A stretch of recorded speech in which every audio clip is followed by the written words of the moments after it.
मुकर्रमा यास्मीन तैयबा साहबा इंडिया से।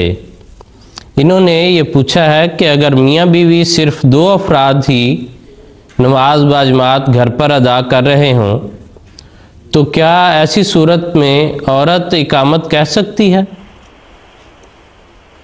उमूमी तौर पर अहादीस में लिखा है कि रसूल पाक सल्लल्लाहु अलैहि वसल्लम ने फरमाया, लैसा अलन निसाए अजानो वला इकामतों, कि औरतों पर अजान और इकामत कहना फर्ज नहीं है।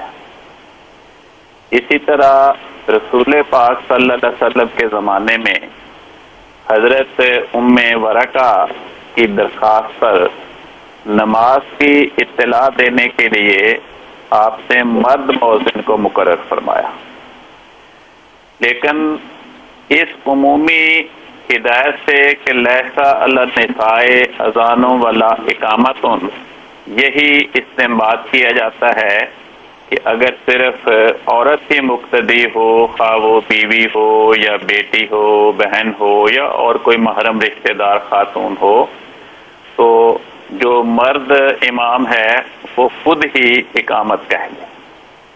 क्योंकि ऐसी कोई मिसाल मुझे अहादीस की कुतुब में ताहाल नहीं मिल सकी जिसमें ये जिक्र हो कि कोई मर्द इमाम था और उसकी मुक्तदी सिर्फ उसकी वालदा या बीवी या बहन या बेटी या और कोई महरम खातून थी, तो फिर क्या हुआ?